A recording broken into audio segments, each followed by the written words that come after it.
In the small river town of Millfield, Ohio, there stood a modest glass shop with a bell above the door that rang out every time someone walked in. In the summer of 1971, it rang for a boy named Walter Higgins, 17 years old, lanky, quiet, with burn scars already forming on his forearms from a summer of odd jobs.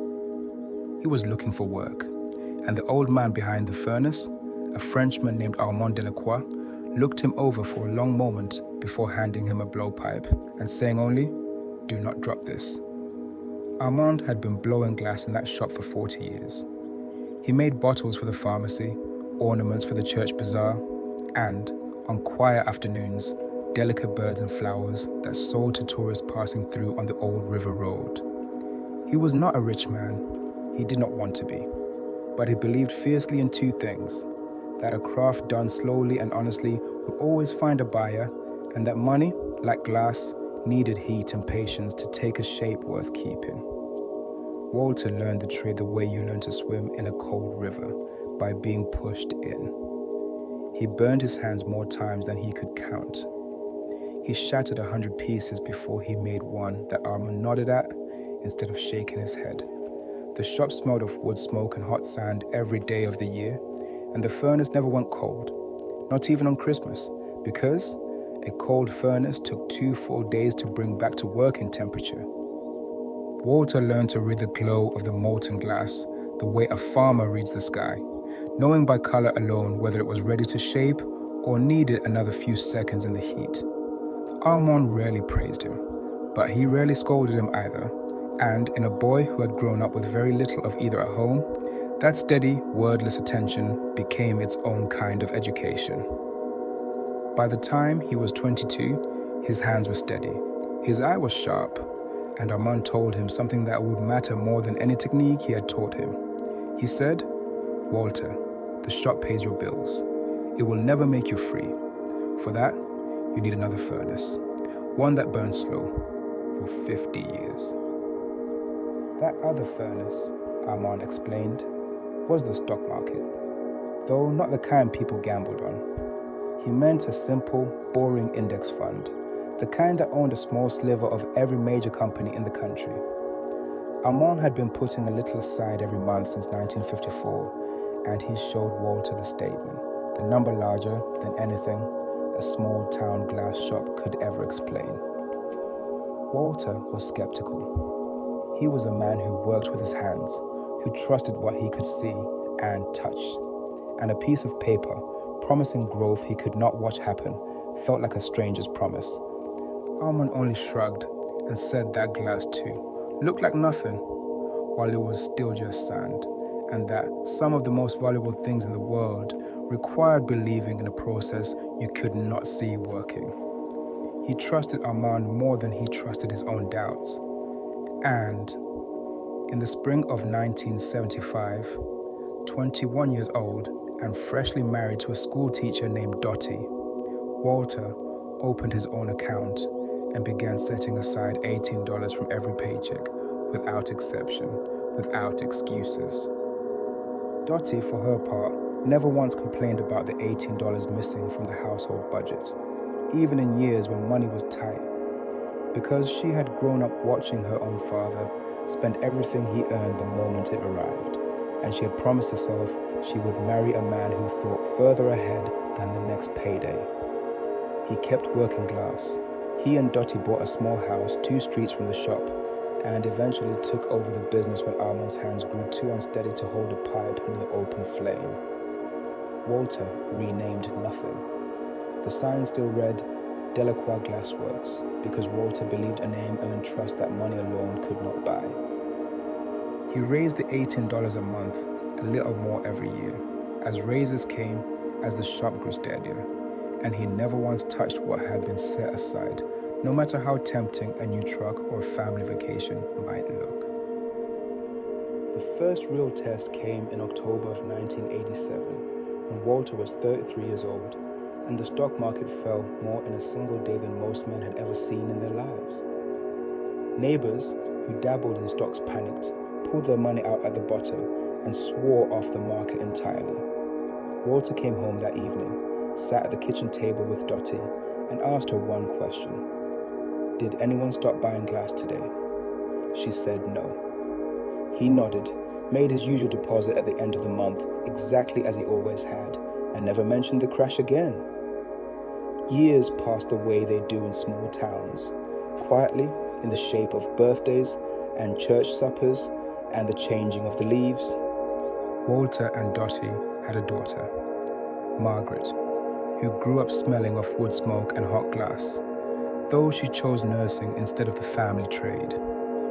It was Margaret's own daughter, a bright, curious girl named Emma, who took to the shop the way Walter once had, hanging around the furnace after school, begging to hold the blowpipe long before her hands were steady enough.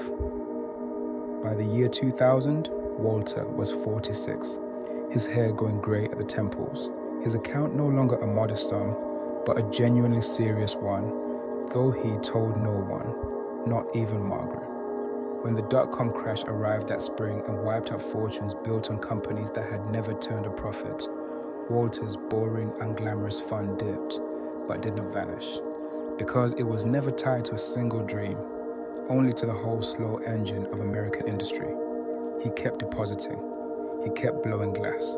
He taught 11-year-old Emma how to gather a molten gob on the end of a pipe without flinching from the heat. By the year 2000, Walter was 46, his hair going grey at the temples, his account no longer a modest sum, but a genuinely serious one, though he told no one, not even Margaret. When the dot-com crash arrived that spring and wiped out fortunes built on companies that had never turned a profit, Walter's boring, unglamorous fun dipped, but did not vanish, because it was never tied to a single dream, only to the whole slow engine of American industry. He kept depositing. He kept blowing glass. He taught 11-year-old Emma how to gather a molten gob on the end of a pipe without flinching from the heat. The 2008 financial crisis found Walter 54 years old, watching the news with Dottie as banks collapsed and neighbors lost homes. His own balance fell by nearly half in a matter of months, a number large enough now that even a man as steady as Walter felt his stomach turn. Emma, 17 by then, and working afternoons in the shop, asked him if they should sell before it got worse. Walter set down the piece he was shaping, let it cool, and told her that panic was the one thing glass and money had in common. Move too fast when it is fragile, and you break what patience builds. He did not sell a single share. Instead, he did something that surprised even Dottie. He increased his monthly deposit that autumn, reasoning that if good companies were suddenly available for half of what they had cost the year before, that was not a reason to run. It was a reason to buy more while everything was, in his words, on sale. Emma thought he had lost his nerve entirely, that grief or fear had scrambled his thinking. It was not until years later, watching her own small deposits compound, that she understood he had done the opposite of losing his nerve.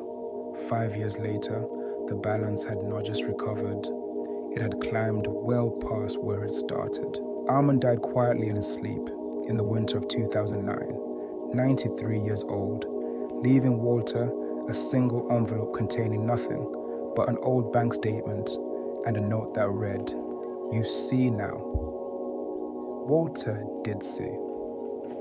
By the time he was 66, in the spring of 2020, when a global pandemic shut the shop's doors for 11 straight weeks and the market cratered faster than in 1987, Walter felt almost nothing at all. He and Emma, now running the daily operations herself, spent the closed weeks repairing the old furnace and teaching 2 teenagers from the high school how to gather glass. Local news ran a small story about the shop surviving the shutdown, and a reporter asked Walter if he worried about his savings during such an uncertain time. Walter laughed for the first time in weeks and said he had survived 1987, 2000, and 2008 with the same simple habit, and he did not intend to start improvising now, at his age, with something that had already been tested 3 times over. When the market clawed back within the year, Walter's account had grown into something almost unbelievable for a man who had spent his life making bottles and Christmas ornaments in a town most people had never heard of. Walter never bought a bigger house. He never bought a boat. He drove the same truck for 18 years and fixed it himself when it broke. Dottie passed away peacefully in 2022, and Walter kept working the furnace 3 days a week, well into his 80s, mostly, he said. Because Emma still needed someone to Walter. Higgins died in his sleep this past winter, 89 years old, in the same small house 2 streets from the shop where he had lived for over half a century. At the reading of his will, Margaret and Emma expected modest instructions about the shop and its equipment. Instead, the family attorney read aloud an account balance that made Margaret set down her coffee cup and made Emma, 37 years old by then, and the shop's sole proprietor, go completely silent. $3,840,000, built from $18 a month, patiently raised over time and never once withdrawn in 50 years. Check her technique. The will was specific and characteristically humble. A portion went to Margaret and Emma, enough to secure the shop and their families for good. But the largest portion, an even $2 million, established the Delacroix Glass Arts Endowment, named not for Walter, but for the old Frenchman who had first handed him a blowpipe and a warning not to drop it. The endowment would fund apprenticeships for young people in Millfield who wanted to learn a trade with their hands, whether glass blowing, woodworking, or metalwork. And it would cover, in full, a small monthly investment account opened in each apprentice's name on their very first day of work. Emma kept the shop exactly as it was, sign and all, and hung a single-frame photograph near the furnace, an old, faded picture of a young Walter standing beside an even older Armand, both of them squinting into the sun.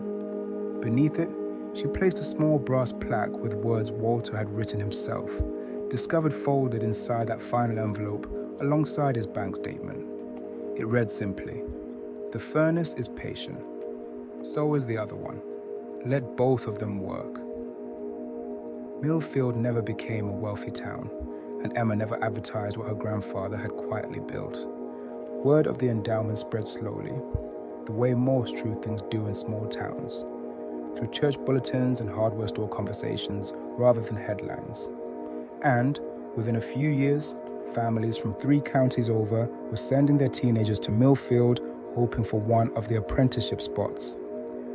Emma personally opened each new investment account herself, the way her grandfather once opened his. And she made a habit of telling every apprentice the same short story about a boy who was told not to drop a blowpipe, and a warning that turned out to mean something much larger than glass. Some of the apprentices listened politely and forgot it by lunchtime. A few did not forget it at all, and years later would open their own quiet accounts, telling no one, exactly as Walter once had.